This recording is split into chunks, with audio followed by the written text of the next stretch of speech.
Awalnya nanya, "Mas, kenapa mobilnya berhenti?" Saya bilang, "Ngilangin hawa apa, bau banget di dalam," kayak gitu. Nah itu temannya kuat di dalam, di depan lagi sama di belakang.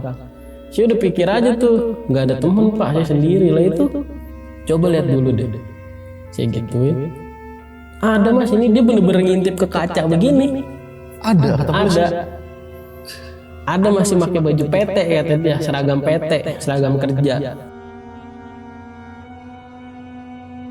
Udah jalanan berkelok-kelok, bikin fokus, itu mata saya bener-bener ditutupin. Itu mata saya mau fokus nyetir aja, mata melek, nggak ngantuk, nggak ini nggak itu, udah. Tapi di di dalam diri saya itu mata ketutupan, kayak ada yang nutupin tangan, bener-bener berasa tangan bang. Nah pas melek-melek itu mobil saya udah nabrak pohon.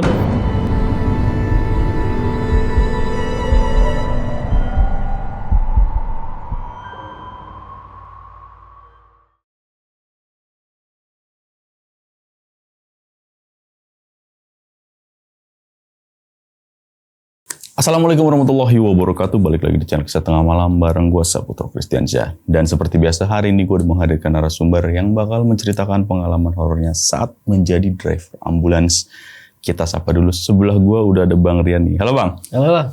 Sehat Bang ya? Alhamdulillah Bang. Oke, datang lagi nih Bang Rian nih. Sesuai request teman-teman nih Bang. Soalnya kemarin kan saat video lu tayang nih Bang, banyak nih yang komen nih. Undang lagi Bang Rian. Dan masih ada Bang cerita horornya nih Bang. Masih banyak Bang. Masih banyak. Sampai resign Bang. Oke. Kemarin kan lu sempat cerita sedikit nih. Ada suatu kejadian lah sampai lu resign. Iya. Dan setelah resign ini, lu masih Bang jadi supir ambulan? Masih. Oke, sampai sekarang? Sampai sekarang Bang masih. Nah kalau sekarang ini? Dalam bulan puasa ini juga masih jalan terus Bang. Nah maksudnya setelah keluar ini, lu freelance Bang? Freelance. Oh setiap panggilan aja baru datang? Setiap panggilannya baru datang. Tapi kalau setelah resign ini, lu khusus jenazah atau rujukan segala macam? Jenazah doang udah Bang.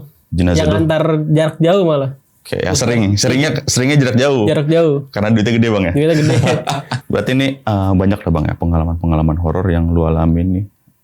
Sebelum resign maupun sudah resign. Masih banyak, Bang. Dan ini bakal diceritakan beberapa aja nih. Kalau semuanya ini banyak banget nih, kemarin aja 2,5 jam Bang ya cerita. Iya, bener, Bang. Cuman 2 kejadian awal pas masuk ya Bang ya. Iya, pas masuk rumah sakit. Apalagi kalau lengkap nih banyak banget pasti. Oke Bang, untuk cerita lengkapnya mungkin kita tahan dulu nih Bang ya. Dan buat sobat Tengah Malam nih yang penasaran sama ceritanya Bang Rian, simak terus dari awal sampai habis. Dan buat kalian yang mau ngirim cerita juga di channel Kisah Tengah Malam, bisa langsung klik link WhatsApp yang ada di deskripsi di bawah ini. Dan buat kalian yang lagi nonton tapi belum subscribe, langsung aja klik tombol subscribe dan jangan lupa nyalakan lonceng notifikasi biar nggak ketinggalan video terbaru dari kita. Oke Bang, langsung kita mulai aja deh Bang ya. Iya Bang. Kisah Tengah Malam dimulai. Oke Bang, jadi gimana ceritanya nih Bang? Ini sih awal-awal udah mau resign nih Bang kejadiannya. Dari awal masuk nih absen, nah udah dapet panggilan suruh evakuasi korban kecelakaan. Oke. Kecelakaan itu daerah Bantar Gebang ya, tahu sendiri lah Bantar Gebang kayak apa. Kemarin baru longsor ya? Iya. Nah ini juga korbannya ini pengen nikah Bang. Jadi mungkin dia habis beli cincin, balik kerja apa gimana mau buat pulang kampung, tapi terlibat kecelakaan. Jadi meninggal di tempat.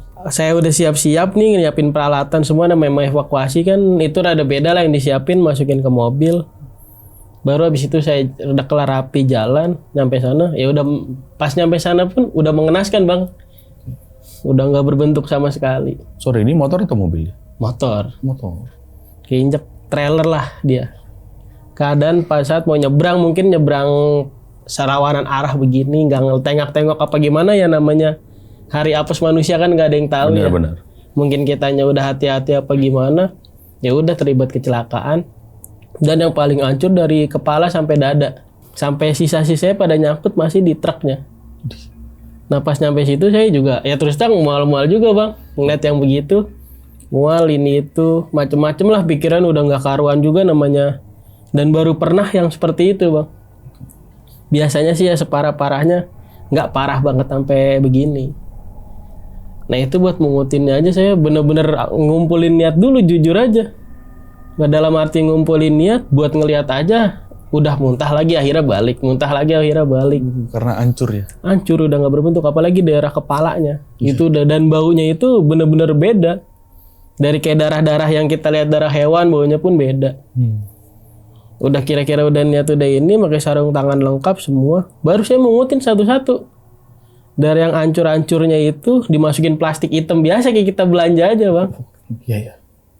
Dipungutin satu-satu semua, sampai yang menempel di mobil pun banyak masih. Sisa-sisa tubuhnya yang pada nempel di roda, di atas mesin, di sasis banyak. Sampai di motornya pun banyak. Ya itu kita harus benar-benar teliti. Yang kena mesin kering dong. Ya kering-kering gitu dah bang. Iya.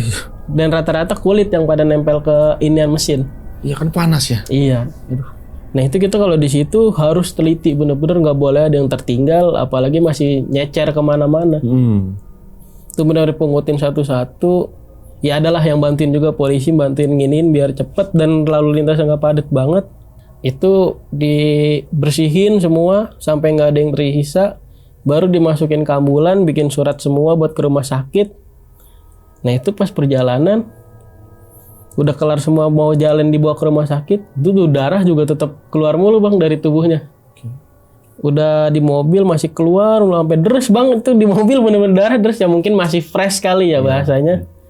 Masih fresh ini itu tuh darah ngocor terus. Emang kan kita nggak pakai kantong jenazah lah, cuma di kurung batang aja. Emang dari rumah sakit kita nggak dibawain gitu, alasannya habis ini itu, jadi ya makanya seadanya dulu aja, nanti gampang kita klaim, kata dia begitu. Itu darah tuh masih ngocor lu di mobil, sampai saya sendiri juga nggak kuat rasanya bang di dalam mobil. Dan pengalaman paling pertama dan terakhirnya itu korban bener-bener hancur.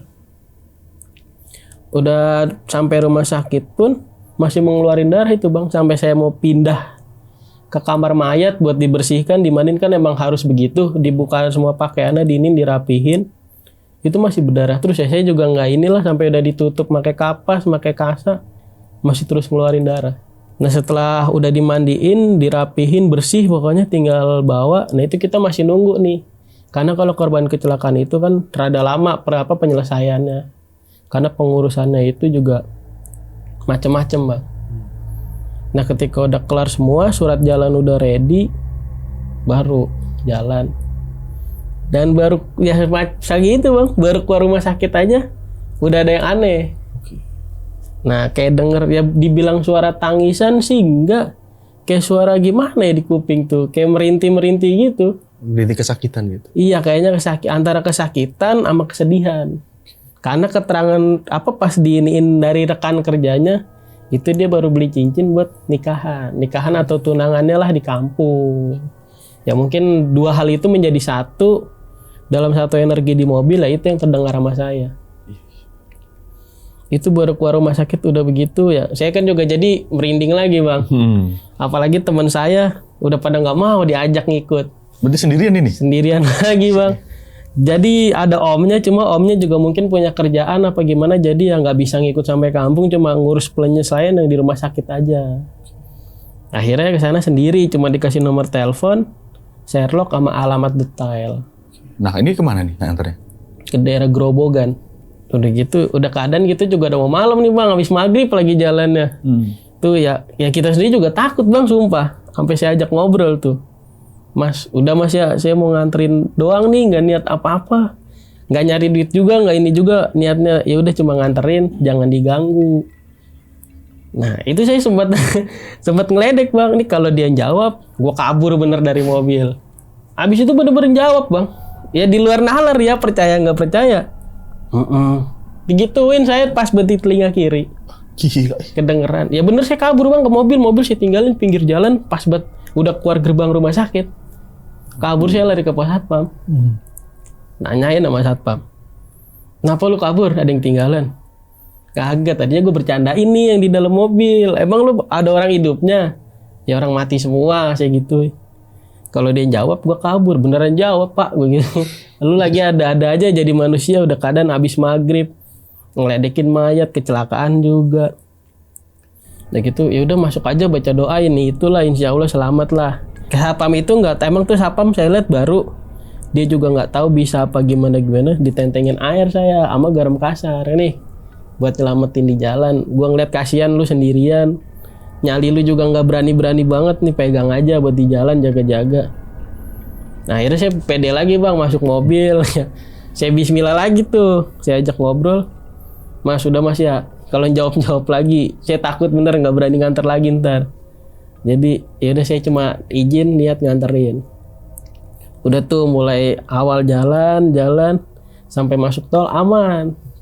Pas udah di dalam tol baru tuh kejadian-kejadian aneh bang. Ini dia bersuara lagi nih bang, udah mati tapi bersuara kan. Kayak suara gitu lagi, rintihan, sedih ini itu. Sampai saya ajak ngobrol lagi. Mas, udah ya jangan gangguin terus nih. Kalau masnya begini terus, saya jadi takut mas. Ntar kalau saya tinggalin mobilnya gimana? Saya bener-bener takut loh sumpah. Ini saya udah mau resign gak di ACC, ya udah terpaksa saya jalanin terus. Nah dia jawab lagi bang, kayak gitu. Itu percaya gak percaya, udah sepanjang jalan dia begitu, sedih nangis, sampai ada hal yang bener-bener emang bikin saya lari lagi dari mobil. Itu saya emang pas lagi di tol berhenti dulu, pas banget ada ya petugas tol lewat. Dia nanya, emang saya juga turun dulu tuh buat ngilangin hawa-hawa namanya. Itu darah masih tetap netes banyak bang. Itu temennya nggak diajak keluar di dalam mobil mulu. Nah itu udah saya ini lagi tuh. Makin polisi? takut. Ya polisi satu sama petugas tolnya satu biasa yang patroli. Awalnya nanya, mas kenapa mobilnya berhenti? Saya bilang ngilangin hawa apa bau banget di dalam kayak gituin. Nah itu temennya kuat di dalam di depan lagi sama di belakang. Saya udah pikir aja tuh nggak ada temen pak, saya sendiri lah itu. Coba lihat dulu deh, saya gituin. Ada mas, ini dia bener-bener ngintip ke kaca begini. Ada kata polisi? Ada masih pakai baju PT kata dia, seragam PT, seragam kerja. Saya sendiri pak, beneran pak tuh. Habis itu saya ambil surat jalan ke mobil. Tuh pak surat jalan saya sendiri. Udah polisi itu nggak banyak ngomong, pada petugas tolnya pergi gitu ya ninggalin saya. Ya saya juga antara mau masuk mobil takut, antara mau jalan lagi takut. Ya udah saya diem dulu udah di pinggiran pagar tol itu. Sampai ya Allah gini banget sih, cuma mau nganterin doang nih, nggak macem aneh-aneh. Itu saya bismillah beraniin lagi ke dalam mobil. Udah masuk mobil, hawa emang beda bang. Hawa dari rumah sakit sampai pas masuk gerbang tol udah nggak kayak gitu lagi hawa. Pokoknya dalam mobil saya merinding mulu sama kayak pengen ngeliat ke kiri mulu nih.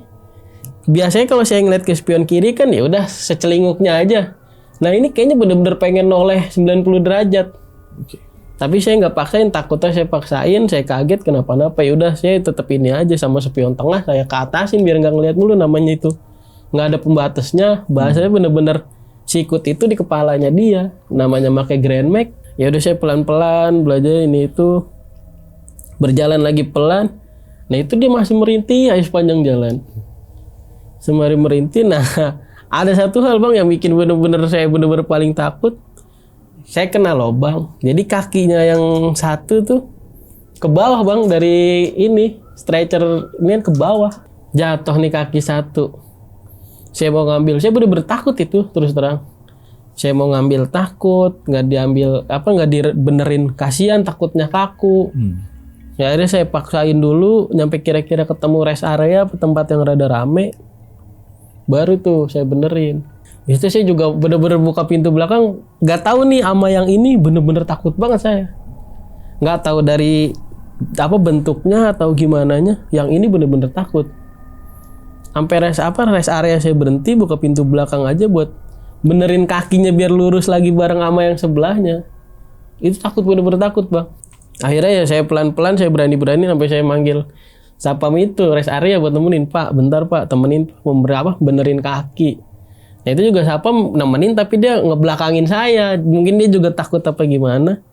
Nah bener aja bang, udah kaku kakinya, ketinggal cuma setengah jam. Jadi dibenerin harus pelan-pelan ya, saya juga sambil baca-baca lah. Saya sampai bilang, Mas maaf ya saya baru bisa benerin kakinya, saya bener-bener takut sendirian kayak gitu.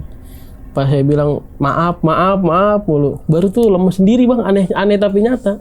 Kakinya bener-bener lemes, bisa di posisi semula. Udah itu saya tutupin kain lagi tuh, kain-kain batik biasa lah, yang kalau buat nutupin mayat. Udah rapi bersih, tutup lagi. Saya bilang makasih udah ditemenin, udah jalan lagi. Baru keluar rest area lagi, udah ada halannya lagi bang. Nah itu baru ini saya ngeliat bener-bener kayak ada yang duduk di belakang. Laki 2 orang ya, saya juga nggak tahu tuh siapa, tiba-tiba nongol. Itu juga saya secara nggak sengaja ngeliat ke kaca atas, walaupun udah dikatasin, itu tetap kelihatan. Berarti kelihatan tingginya kayak apa tuh orang kan? Antara orang apa bukan saya juga nggak tahu, hitam semua. Ngeliatnya ke kaca belakang. Terus saya udah makin gemeteran lagi bang bawa mobil. Nginjek kopling aja bahasanya udah kayak nggak kuat, saking gemeterannya. Tuh jalan pelan-pelan, nggak hilang-hilang juga, biasanya kayak gitu kan, hilang. Ini sampai saya di radio saya setelin Yasin bang, saking takutnya. Udah gitu bener gak hilang-hilang nih sampai setengah jam lebih, sampai ganti gerbang tol, keluar lagi masuk lagi, nggak hilang tetap aja. Sampai saya akhirnya bener-bener takut, saya bilang lagi, tolong jangan ganggu, maksud saya juga cuma niat nganter, kalau mau ganggu ya carilah mobil lain aja gitu. Jangan ke saya cuma kerja emang buat menuhin semuanya dan nggak niat macam-macam sama jenazah ini. Udah saya bilang begitu juga, tetap aja bang, masih ngikut juga selama ya kurang lebih hampir 1 jam, percaya nggak percaya. Tapi di dashcam mobil kelihatannya tuh kayak apa sih bang? Kayak bayangan-bayangan doang. Oh, okay. Bayangan tapi nggak begitu jelas, kayak sorot apa sih, cahaya matahari lah begitu bahasanya. Itu bener-bener kelihatan. Sampai pas saya cek di dashcam pas sudah kelar nganter tuh kelihatannya begitu. Itu hampir 1 jam nggak hilang-hilang dia. Buset, lama juga ya. Ya makanya. Terus saya di situ bener-bener emang nggak tahu ya dia mungkin punya pegangan apa dan gimana ya, apa mungkin ini yang ikut apa gimana, saya juga nggak tahu. Itu sepanjang jalan masih kurang lebih 1 jam itu masih ada terus. Nah begitu saya inilah udah lewat ituan 1,5 jam atau 1 jaman tuh kira-kira, saya ngeliat lagi udah hilang tuh. Nah saya seneng dong hilang. Ya Allah udah nggak usah ada gangguan lagi, saya cuma pengen cepet nyampe. Nah pas jam 1 malam itu gangguannya makin aneh bang. Kayak dari atas kayak mobilnya ditimpukin. Padahal lagi jalan ini. Padahal lagi jalan dan kanan kiri tuh nggak ada pohon sama sekali.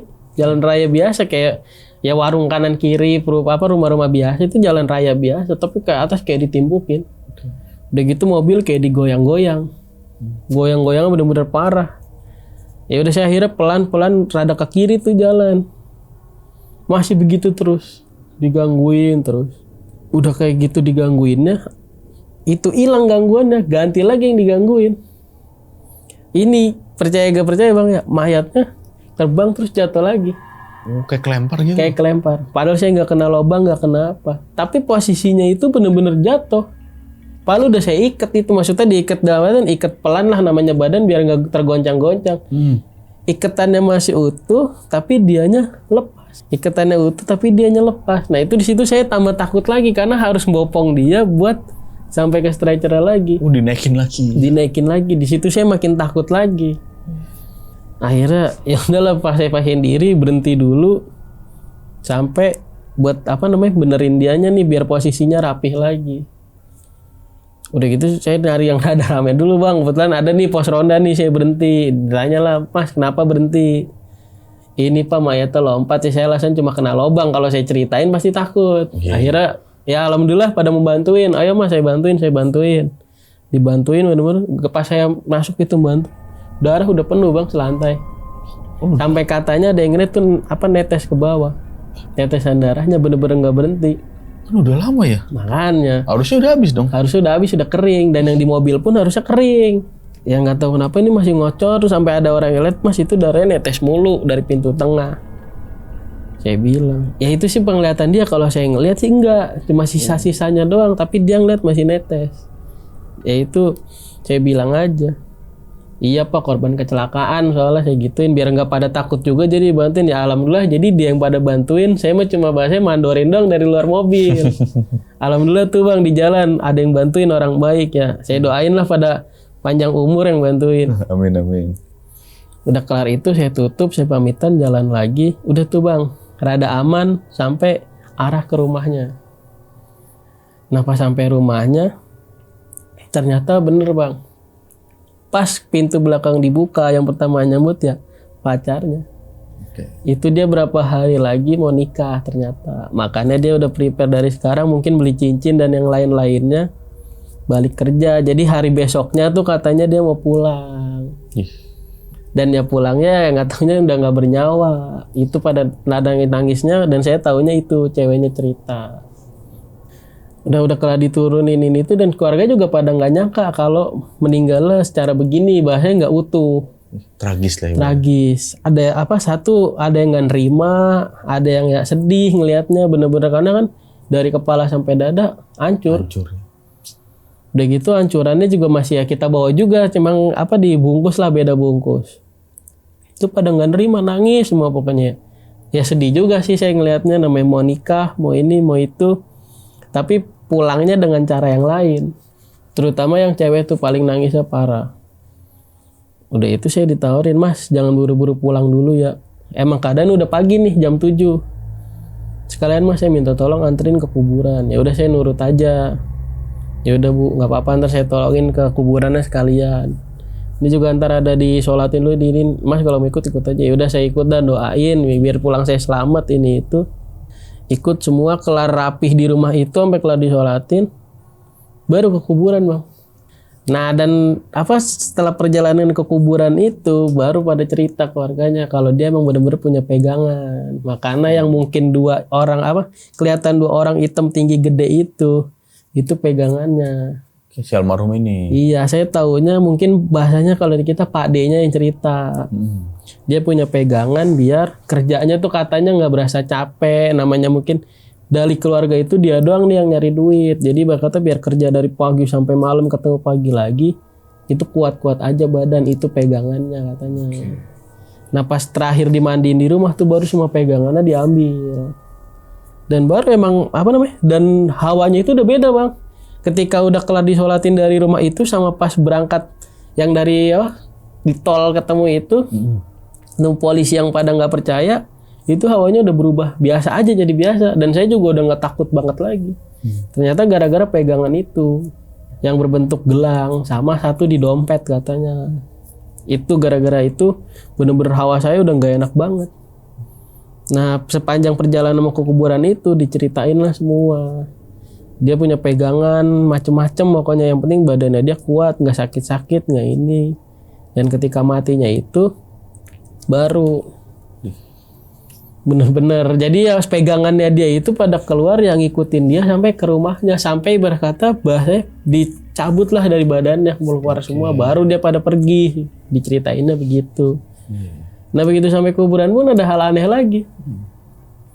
Itu katanya tadinya sih saya mungkin cuma ngira kalau itu hanya ada di film atau di sinetron. Ini ngalamin sendiri. Tanahnya katanya digalinya tuh susah. Padahal dalam keadaan hal itu nggak musim kemarau banget. Dan itu ya tahu sendiri kuburan di kampung kan pasti rada naik ke gunung lah, kayak gunung naik-naik terus itu digalinya susah. Udah gali sampai 3 lubang katanya susah. Harusnya kan tanah merah gampang ya? Iya harusnya. Nah ini kata yang gali. Jadi jenazahnya datang, lubangnya belum siap, alasannya keras. Saya diajak ngobrol lagi nih sama padenya. Ya mungkin itu dosa juga kualat sama orang tuanya. Ya jadi dibeberin semua nih sama padenya. Sorry, aib-aibnya dibeberin. Dibeberin, ya mungkin emang mulutnya lemes apa gimana ya. Harusnya kan kalau orang-orang baru kenal, ya, jangan begitunya. Bahasanya kan saya baru kenal di situ. Ya benar-benar. Dibeberin semua, ini paling kualat Mas sama orang tuanya ini itu. Jadi anak nggak pernah nurut, nggak pernah ini, kerja ngasih duit ke orang tuanya juga jarang ini itu, tapi pas ini nyuruhnya kayak apa, kalau marah kayak apa, itu sampai 3 lubang kata tukang galinya nggak bisa, dan yang keempat baru. Dan itu juga lebih sedih Bang. Jadi antara di pinggir lereng bahas itu, kalau kata Pak De di pinggir lereng kayak udah tanah terakhir, jadi yang gampang longsor, yang gampang ini, dan baru bisa kegalinya di situ pinggir pohon bambu. Ya kita juga ngerasain sedih juga sih dapat tempat terakhirnya di situ. Deket kayak orang biasa buang sampah liar sama deket pohon bambu kan tahu sendiri sampahnya kayak apa. Baru dapat lubangnya di situ. Dan ngegalinya juga itu sampai 1 jam lebih. Jadi sampai mau dikubur itu jam 10 siang. Baru masuk ke kuburan. Dan ketika udah digali itu, ya saya sih nggak tahu tuh keluarga atau warganya sih pada ngeliat ada ularnya, tapi saya mau deket juga. Ya malas juga sama nggak mau kepo juga, cuma denger teriakan-teriakan orang ada ular. Nah itu baru di situ doang tuh hal aneh, tapi ini akhirnya saya penasaran juga, maju bener ada. Ular ada. 2 biji gede-gede. Dan diambil pun ditarik pun susah. Ular apa ini? Tahu nggak?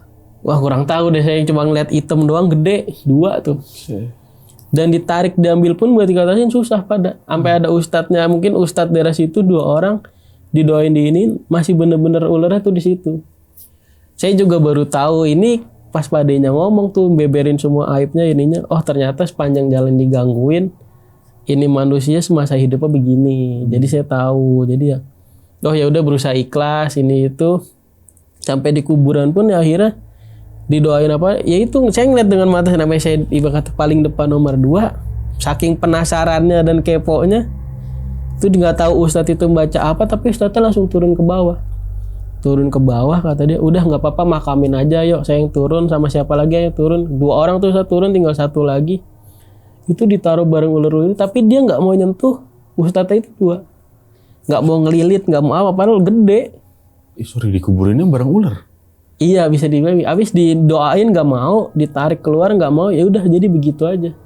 Tapi yang anehnya ustadznya nggak dililit, nggak diapa, nggak dililit, nggak diserang, nggak diapa, enggak tuh 2 orang, 3 orang sama 1 lagi saya nggak kenal ya namanya di lingkungan itu, nggak diapa-apain.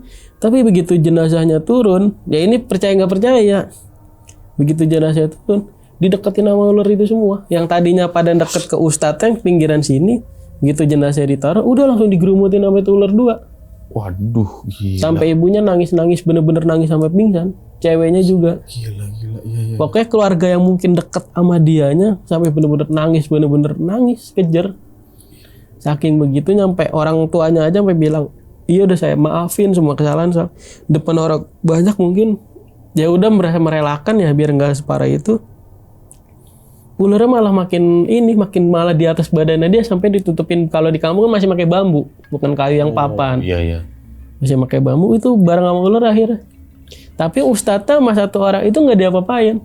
Dan sampai naik pun, sampai nguruk tanah pun nggak kena sama sekali. Iya, yang nurunin jenazah tadi. Iya, yang doain diinin kata ustadznya udah didoain diinin nggak mempan, nggak ini nggak itulah, udah segala macam doa, udah segala macam ini nggak. Akhirnya dikuburin bareng. Yang nggak tahu pas sudah ditutup bambu itu diapain. Nah setelah itu baru saya sendiri juga sadar sampai ya udahlah berbuat baik aja sama siapapun akhirnya.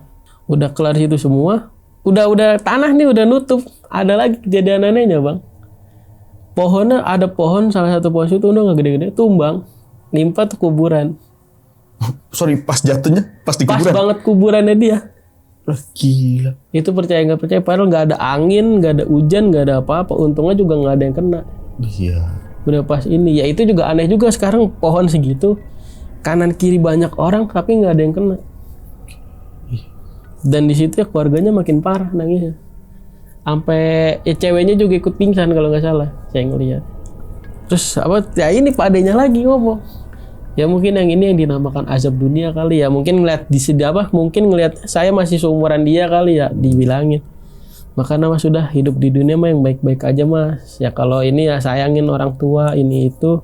Keluarga juga kalau bisa janganlah jahat-jahat kayak inilah, maksud itu katanya kayak ini sampai ditunjuk kuburannya bang. Maksudnya kan jangan begitu banget lah. Tahu tuh ngeliat sendiri kan azabnya. Sini sama abang ade katanya adenya udah duluan meninggalnya. Nah ini abangnya tinggal 1 lagi. 3-tiganya tuh sama katanya. Sama orang tua pada nggak ini. Ngelawan gitu ya. Iya. Nah ini mas azabnya digituin. Nah ustadznya juga datang akhirnya tuh. Pak udah jangan dicerita-ceritain ini itu. Nah tetep ngeyel pada dia. Enggak mas, coba ngebilangin masa ini aja buat pelajaran hidup. Iya saya juga tahu, cuma ya udahlah kasihan namanya orang udah nggak ada. Apalagi sekarang bener-bener ketimpa pohon itu. Udah ketimpa pohon ya udah dibiarin katanya. Orang mau mau digeser, diangkat itu pohon emang nggak gede-gede banget. Ya mungkin sebadan saya diangkat nggak bisa. Rame-rame loh yang angkat, gak cuma 1-2 orang rame yang angkat, nggak bisa keangkat katanya. Saya sih nggak ngikut bantuin ngangkat ya karena padenya ngajakin ngobrol mulu. Bener-bener nggak keangkat, akhirnya ya udah di situ didoain, udah kita pada pulang.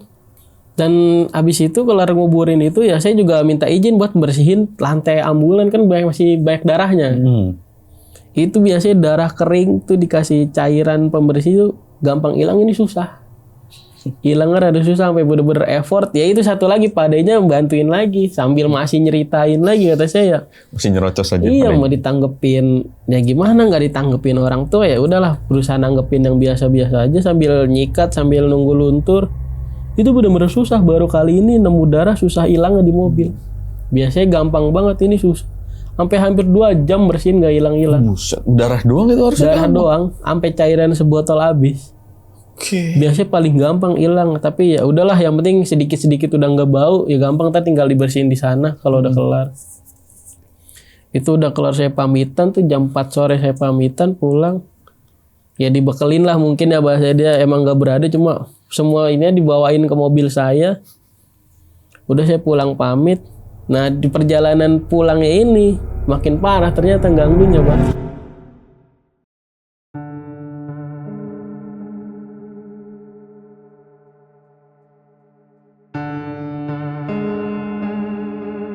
Padahal itu emang Ustadznya mungkin udah punya firasat tentang mobil saya kali ya.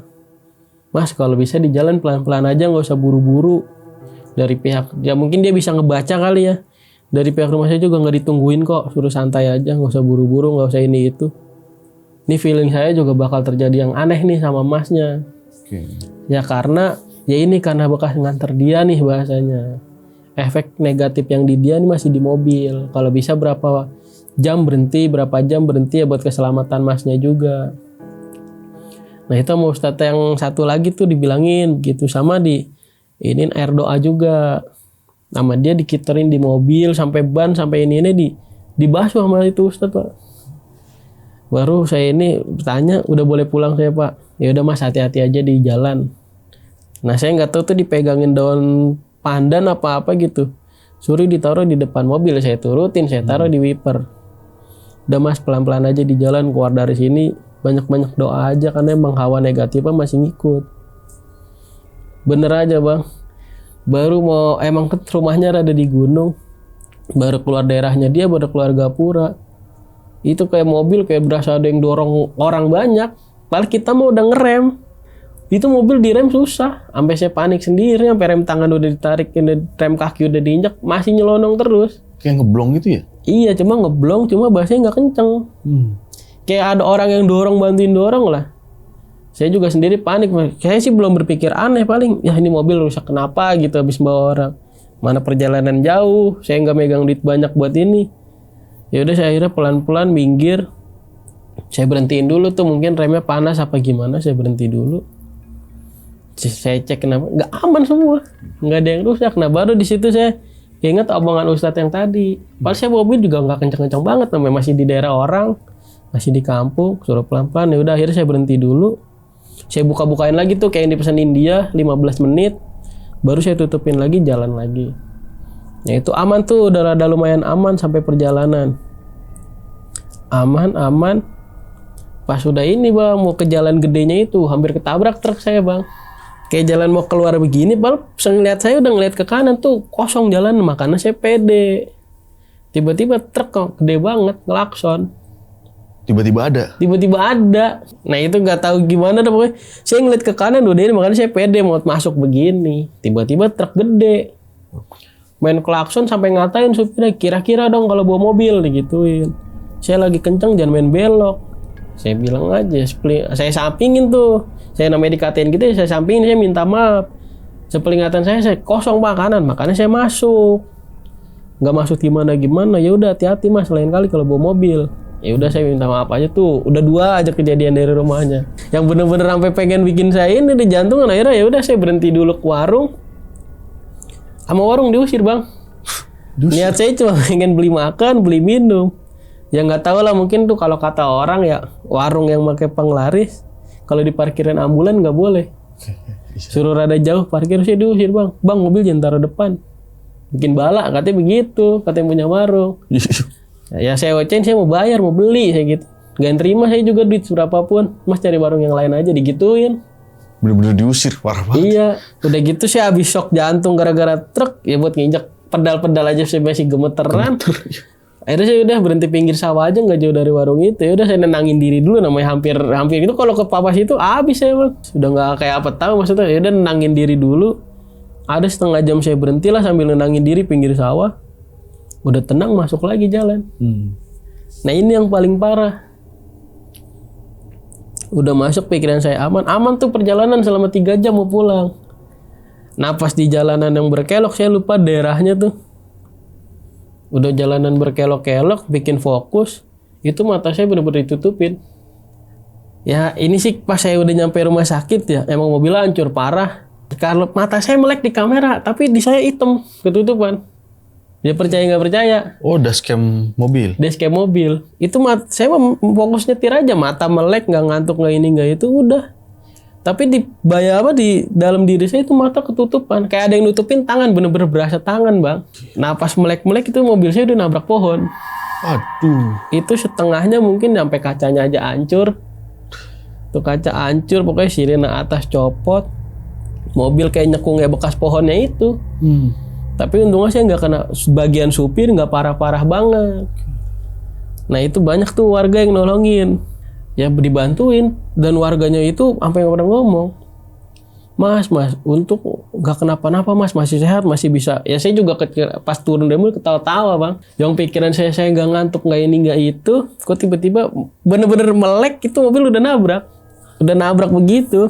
Nah mau warga nggak kenapa-napa, nggak ini nggak itu. Akhirnya dipinggirin dulu. Mobil mah tetap sayanya diinin dulu, diurutin, diinin, suruh minum. Macem-macem lah kayak rajain. Mas nggak kenapa-napa, nggak ini nggak itu. Mobil aman nggak, ini nggak. Soalnya kalau ketemu polisi ntar makin ribet Mas. Kalau sampai masuk itu katanya. Kalau yang mobilnya nggak apa-apa, langsung jalan lagi aja. Pelan-pelan aja Mas ini. Ya ada kali sejam. Jadi itu ditolongin diiniin. Mobil kelihatan nggak apa-apa, ya udah saya jalan lagi. Emang bener-bener kaca sih hancur. Tapi yang parah, untung yang bagian supir nggak parah banget. Jadi masih bisa buat nyetir lah, kayak kecepatan 60-50 masih wajar. Itu udah rada malam, jam 9-an itu pokoknya, jam 9 jam 8. Saya udah relax, udah ini, mobil di starter masih bisa, digas mesinnya masih ini, nggak ada halangan, nggak ada hambatan. Cuma belok doang, kalau ke kiri rada bunyi. Ya namanya ngantem kiri, dan saya juga mikir, untung saya nggak ngajak siapa-siapa. Oh, yang parah kursi penumpang ya? Iya, untung saya nggak ngajak siapa-siapa. Kalau saya sampai ngajak siapa-siapa, tanggung jawabnya gede. Oh, benar. Itu minim-minim tuh patah kaki karena kejepit dashboard. Oh iya, sorry. Ini tipe mobilnya yang depannya rata ya? Iya, nggak monjong. Enggak. Itu saya masih bersyukur loh, dalam orang Indonesia kita masih ada untungnya, bahasa untung gua ngajak orang. Iya. Kalau ngajak orang abis. Akhirnya saya udah diinin semua, sama warga udah dibantuin ini itu macem-macem semua. Udah saya pelan-pelan aja nyampe rumah sakit. Katanya udah Mas langsung jalan aja, kalau Mas kiranya nggak apa-apa. Buat nyampe rumah sakit ya udah jalan. Nah itu mobil ya gimana ya, saya juga aneh. Ini mobil ya kalau kata ini sih keluarga saya sih ada yang inin juga, yang jagain ini itu.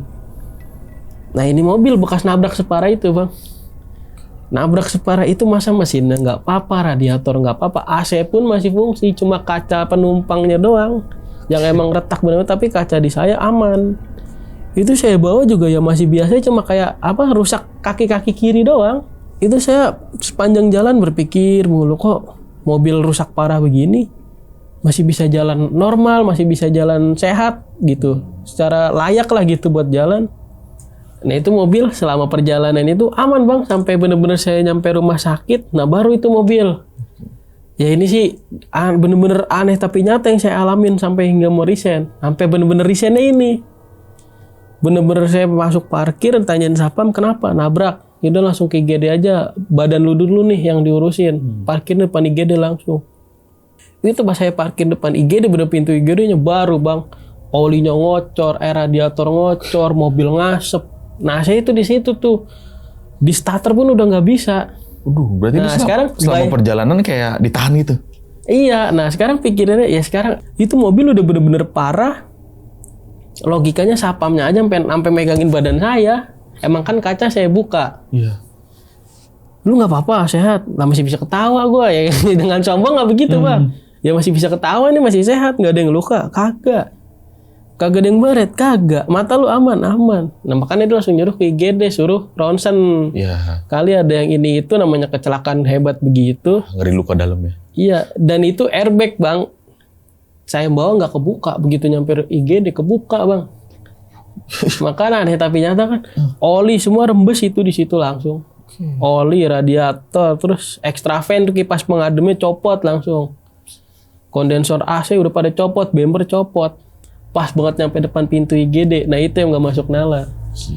Sampai ada dokter sama suster yang iniin keluar, itu bener-bener keluar lari maksudnya. Siapa yang kecelakaan itu Dia ngeliat saya aja masih pada heran, masih sehat, bisa berdiri, masih bisa ketawa depan tuh orang, bener-bener rame di rumah sakit.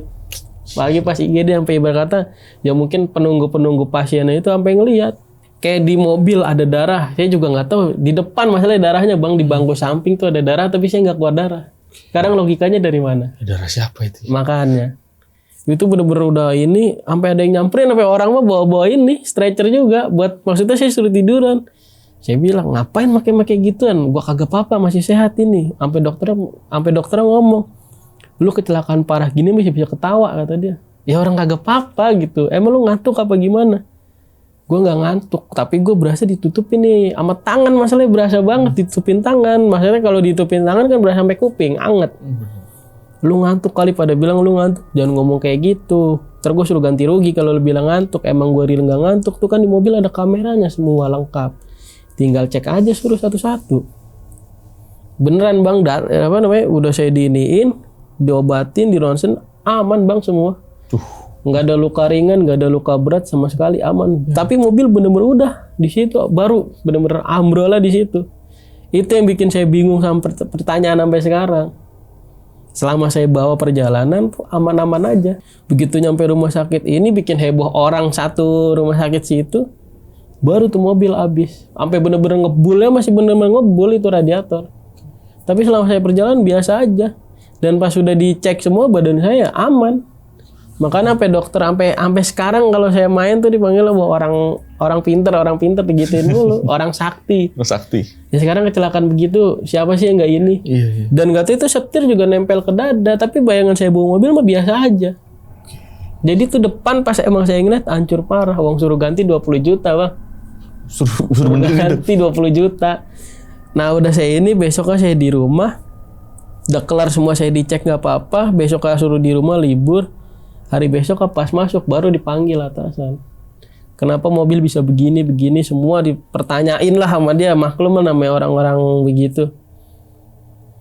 Ya saya ceritain dari awal. Saya nggak ngantuk, saya nggak apa. Terserah mau percaya syukur, nggak percaya syukur. Namanya saya cerita apa adanya. Di mobil juga ada kamera dan videonya. Tinggal dicek aja.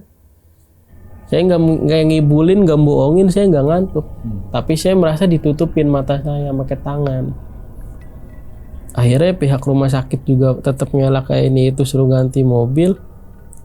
Ya udah, mau nggak mau ngutang jadinya saya bang, kerja bang 20 juta buat ganti mobil. Ngutang. Jadi kerja bukan ada dapet duit, ya apes lagi ngutang buat ganti mobil. Akhirnya ya saya resign. Ya udah sampai saya bilang ya udah mobil saya ganti, saya resign kayak gituin. Dia mah padahal nahan-nahan. Ya saya tahu emang dia yang nyeplos tuh satu atasannya. Nyari driver ambulan terutama yang berani sama mau disuruh kemana-mana tuh susah. Pas saya resign saya ini mulu ditahan, udah nggak usah resign. Tegak apa ganti kan bisa dipotong gaji di ini. Ya saya bilang kerja kalau nggak dipercaya buat apa? Waktu pertama masuk ban saya nombok 3 juta kemarin. 3 juta lah, sekarang saya nombok mobil. Sedangkan saya kerja bener. Aturan kerja nyari duit malah nyari utang, saya gituin. Ya sekarang logika aja. Kecuali gue tiap ini suruh bayar di luar bayar rumah sakit, baru saya mah kerja jujur pak, saya gituin. Mau percaya mau kagak ya udah saya mah resign, saya gituin. Duit saya nyari utangan dulu buat ganti, saya gituin. Udah mobil mah aman pokoknya. Nah sampai sekarang udah saya resign, saya dapat kabar nih bang, bener-bener saya resign, itu mobil udah jadi. Nah katanya yang arwah hancur itu penunggu mobil itu sekarang bang. Netep di situ. Nah itu udah dibenerin nih mobil. Saya dapat info lagi masih ya. Namanya orang ini kan dapat info lagi dari teman saya. Nabrak lagi bang. Kejadiannya sama. Tapi ya maaf. Dia nggak seberuntung saya, mati di tempat supirnya. Meninggal supirnya. Meninggal di tempat. Nabraknya posisinya sama, daerahnya sama. Ini tempatnya pun sama. Saya tuh tahu dari ya teman-teman saya masih pada di sana sama dari itulah saat pamen di sana. Lu nabrak di sini kan apa ini? Dia nelpon. Kenapa nelpon? Mau bilang lu ini kan udah bener. Nabrak lagi, siapa yang bawa? Ada tuh yang aki-aki yang songong sama lu kata dia. Ya kita juga bukan berpikiran ini ya, wah songong lu mati juga lu, bukan. Beneran nabrak? Iya. Terus gimana? Cuma dia langsung ngomong, cuma lu doang kecelakaan begitu yang masih sehat. Cuma lu doang yang bener-bener kuat, kata dia. Mobil sampai rusak begitu masih bisa, itu enggak. Bener-bener mati di tempat, langsung meninggal di tempat. Dan mobilnya pun hancurnya sama, ininya sama. Saya cuma dapat kabar itu, dan sampai sekarang tuh akhirnya mobil masih dibenerin lagi. Jadi kalau kata teman saya masih pada kerja, nyari tumbalnya tuh masih mencari terus. Cuma yang benar-benar selamat nggak kenapa-napa saya doang. Itu kejadian sampai saya resign di satu rumah sakit ini. Daripada udah suruh ganti masih ini terus, males dah. Gila sih.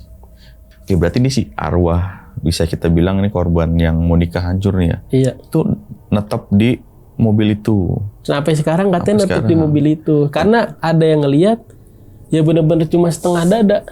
Iya, hancur ini. Hancurnya. Yang hancurnya itu nggak kelihatan tapi setengah dada darah tes. Itu kalau kata satpam-satpam yang pada jaga malam, yang pada ngeliat begitu di mobil. Oke, ini stay di mobil itu. Berarti mobil itu sampai sekarang masih hancur? Katanya sih udah dibenerin lagi. Cuman gak ada yang mau? Nggak ada yang mau bawa. Cuma bahasanya cuma jadi pajangan di depan rumah sakit. Berarti secara nggak langsung kayak semacam nyari tumbal tadi? Kayak iya, nyari tumbal. Tapi ya buat nemenin dia. Emang Pak D-nya sih sempat ngomong. Itu biasanya kalau orang-orang pakai pegangan gitu biasanya nyari temen. Nah mungkin itu kali. Saya baru mudengnya pas emang udah lama resign baru mudengnya itu. Dan kena lah satu. Tapi tadi mungkin dia mau ngenain sayanya nggak ngini. Masih ada yang jagain lagi kah kalau kata saudara-saudara saya, keluarga saya. Mungkin nggak tahu siapa. Kita kan nggak pernah tahu ya siapa yang jagain, segala macam. Yang itu mungkin yang bisa dibilang nyelamatin lah. Iya. Tapi ini gila serem banget sih. Berarti sampai sekarang nih ya, kalau lu misalnya kontak lah orang-orang ke rumah sakit itu masih ada yang sering ngeliat penampakan sih. Masih, terutama tuh mobil yang saya bawa. Itu sih. Yang terakhir saya bawa itu masih ini nampak. Jadi ini dari Jakarta kan tadi sore bang, abis maghrib ya. Iya. Abis maghrib nyampe sono jam 7. Jam 7 pagi. Lama banget ya. Ya makanya itu. Kalau saya di Jakarta nginjak gas tuh udah kenceng-kenceng karena saya juga udah, kalau orang takut kan hawanya pengen cepet-cepet sampai aja. Iya, soalnya kan setahu gue kan kalau dari Jakarta ke Gerobogan paling 8-9 jam kalau nggak macet ya. Iya. 9-10 jam lah ya. Ini gila lama banget. Makanya saya udah nginjak gas sampai kenceng-kenceng sampai kopling aja udah gerung bau banget. Nggak nyampe-nyampe mulu. Berarti itu kerasanya berat banget itu. Berat banget. Berat banget. Tapi lu pas ngeliat si pegangan itu kan kemungkinan dia duduk di situ, itu sosoknya nggak kelihatan. Jadi kita cuma ngeliat bayangan hitam aja, dan di kamera pun kelihatannya kayak gitu, kayak cahaya-cahaya matahari pagi, cuma kelihatan begitu doang. Nah katanya pas Pak D-nya cerita itu baru. Iya. Nah itu pas merasa paling beratnya pas ada dia berdua. Atau mungkin dia dulunya sering ngambil tumbal apa gimana, kita nggak tahu ya. Iya, namanya kehidupan manusia. Ya kita nggak tahu ya. Masalahnya ini azabnya sebegitu parahnya loh. Iya bener. Sebegitu frontalnya, dimana bisa-bisanya ada ular di dalam tanah. Apalagi ular gede. Kalau ular gede itu kayak kalau nggak piton, ya king cobra kan biasanya gitu ya. Iya. Apalagi warna hitam biasanya king cobra. Kalau udah begini-begini kan ngeri ya. Tapi itu bener bang, dia nggak nyentuh si Ustadz ini. Enggak. Sama yang turun 3 ya. Pokoknya 3 orang turun tuh nggak disentuh sama sekali. Ya kan yang nerima Tapi begitu ibarat kata begitu tuh mayat mau diturun, dia benar-benar nyambut tuh ular. Maksudnya ya entah dia nyambut mau dimakan, mau dimangsa atau mau diapain, dia benar-benar nyambut tuh ularnya 2. Kita kan yang sering waktu kecil kan pernah nonton siksa kubur. Iya, ya itu. Yang mayat itu dimakan sama ular bagaimana gitu. Ya saya juga baru ngeliat itu bener-bener. Itu ibaratnya yang gue nonton waktu kecil ternyata bener nih. Bener ada. Ini gila banget. Itu pas lagi ustadznya sama 3 orang yang lainnya. Berarti 3 orang termasuk ustadz yang nurunin. Itu ularnya di mananya bang? Itu di kakinya sini bang, di kakinya Ustadz itu. Saya ngeliat di barisan kedua ngeliat begini. Itu berani itu. Ya kalau mungkin kalau kayak Ustadz apa gimana udah ngomongin kali, udah ini mah cuma ini, nggak bakal nyentuh kita, apa gimana, makanya pada ada yang turun. Berani. Tapi kan yang 2 orang itu kan bukan Ustadz kan, orang biasa kan. Gemeter dong dia. Iya, gemeter gimana? Dari mukanya sih kelihatan. Panik gitu ya. Panik. Gimana? Nggak panik di kakinya ada ular. Cuma bener-bener tuh ular nggak ngapa-ngapain, udah diem aja. Tapi begitu mayat tadi turunin, bener-bener pada langsung ini. Ya kan dia nerima terus nurunin. Kayak dia kayak ikutan mau nyambut, cuma dalam artian nyambutnya itu entah mau dimakan apa mau digimanain kita kan nggak tahu. Ya. Tapi pas dia dia kan sempat itu tuh ularnya ke atas si almarhum ini. Itu nggak ada yang inisiatif untuk ngambil buang gitu. Itu diambil udah bang, susah, nggak bisa ditarik, nggak bisa. Bener-bener berat. Sama Ustadz kan 3 orang yang di bawah ditarik aja bener-bener nggak ini. Itu saat si ularnya udah di atas. Udah di atas mayatnya. Nggak bisa ditarik. Nggak bisa ditarik. Buset. Pas tuh ular ya bahasanya kayak kucing nurut. Maksudnya nggak ada lawanan, nggak ada apa, tapi bener-bener nimpa aja. Sampai Ustadz udah baca, mungkin ya baca-bacaannya dia, tetep nggak ini. Oke. Sewajarnya kan ular kan ditarik ya bisa dong. Bisa, Ini nggak ini bisa. nggak. bisa. Padahal gede banget enggak, kecil banget enggak ya sedang, Ya, nggak sedang bisa. lah. Cuman- Dan ularnya pun nurut, nggak ngapa-ngapain. Tapi nggak tahu ya begitu tanah udah ditutup, ini udah ditutup, nggak tahu siksa apa. Buktinya kan ada pohon jatuh ya sama, nggak bisa diangkat. Mungkin biar nggak dibongkar lagi atau gimana ya. Iya bisa jadi. Nah kalau kata pas Ustadz pas saya mau pamitan, itu begitu Ustadz mau naik, ya 2 orang kan udah naik duluan. Nah Ustadz terakhir karena dia ngajanin ini, itu kayak ada cua jeritannya katanya. Oke, ada dia yang denger nih Pak Ustadz. Dia yang ini. denger doang. Jeritan. Duh. Mungkin ini bisa jadi pelajaran Bang ya. Iya bang. Di sini tuh kita nggak maksa penonton untuk percaya Bang ya. Iya tapi ya adanya Ya. begitu. Percaya syukur, nggak percaya percaya udah. ya udah. Kita Iya. kita nggak maksa intinya. Intinya kalau misalnya kalian masa gini terserah kalian. Dan juga ini pelajarannya banyak nih Bang ya. Di Iya mana banyak bener bang. di mana ya bisa dibilang padanya yang mulutnya lemes. Iya. Malah itu dia yang memberikan kita pelajaran walaupun dia mulutnya lemes bukan Iya. aib orang, tetap dia memberikan pelajaran di mana kalau hidup cuman sekali jangan macem-macem Bang ya. Iya, Orang bener. tua itu Keramat bahasanya. ya orang tua itu ya jangan durhaka lah sama orang tua. Salah satu contohnya ini nih tadi tuh. Ibaratnya dia berangkatnya nyusahin, pas dikubur nyusahin, pas pulang nyusahin juga Bang ya. 20 juta 20 juta, 20 juta Bang. Sampai sekarang bang masih punya utang jadi. Masih sekarang, masih dicicil. Masih dicicil 20 Gila. juta. Habis pihak rumah sakitnya juga begitu sih harusnya kan ya.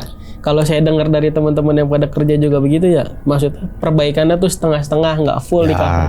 Itu juga nggak tahu sampai 20 juta bener karena kan kita juga ngerti barang mobil. Masa sampai semahal itu? Enggak lah, kalau begitu Iya. mah 20 juta. Maksudnya mah kan kalau misalnya ada kecelakaan gitu kan dianalisis dulu. Yang salah tuh siapa. Iya, pagi di gitu. kamera kan ada yang Ada madep kamera. keluar, ada yang madep ke dalam Iya, kan jadi masih begitu. jadi kan kelihatan nih, oh ternyata dia nggak ngantuk. Oh yaudah deh kita kasih kompensasi setengah-setengah, nggak mau rugi banget berarti nih. Iya, bener-bener parah itu emang rumah sakit bang. Aduh, kacau. Ini kritik ya untuk rumah sakit ya, bukan jelek-jelekin. Mungkin buat rumah sakit, pihak rumah sakitnya yang merasa nih ya perbaikin lah internalnya Bang ya. Iya, Jangan benar. cuma nyari untungnya doang, cuma meres karyawan. Gimana pun juga kalian bisa jalan itu gara-gara ada karyawan. Kalau nggak ada ya kalian nggak bakal bisa jalan. Iya bener bang. Sekarang berasa kan nyari supir ambulan tuh susah. Iya, sampai detik ini masih di emailin terus sama Emailin kita mulu. suruh masuk lagi. Oh, saking susahnya tuh sekali dapat supir ambulan suruh bawa jauh, nggak berani, nolak kan gak enak begitu Iya. ya, dapat karyawan begitu ngeselin. Kalau kita mah kan ya udah suruh bawa ya udah jalan. gas. Ya, kalau Ya, tapi udah kita kerja bener, kita kerja jujur malah digituin ya udah mendingan cabut. Bener lah, mending cari kerjaan lain Bang. Ya. Iya bener bang. Oke, itu tadi cerita dari Bang Rian nih. Jadi itu adalah cerita yang ngebuat Bang Rian ini resign dari rumah sakit Bang. Iya ya. bener bang. Sebenarnya masih ada nih cerita-cerita Bang Rian nih setelah keluar dari rumah sakit, karena setelah keluar dari rumah sakit ini masih freelance Bang ya. Masih. Di supir ambulan, dan kebiasaannya ngirim-ngirim jenazah jauh-jauh. Masih jauh-jauh lagi. Jauh-jauh. Biasanya keluar kota, sering banget keluar kota Iya, malah malah ya. saya senengan yang sekarang nih keluar kota bang. Jadi agak santai Bang ya. Iya lebih santai. Pokoknya nggak harus ke rumah sakit lagi segala macam. Oke, thank you banget nih Bang Rian. Iya, Bang. Udah mau datang lagi nih sesuai request dari Sobat Tengah Malam. Dan buat Sobat Tengah Malam, gimana pendapat kalian? Tulis di kolom komentar. Kalau kalian suka dengan video ini bisa share, like, dan subscribe channel ini. Oke, segitu dulu dari kata gue Putra pamit undur diri. Bang Rian juga pamit undur diri. Wassalamualaikum warahmatullahi wabarakatuh.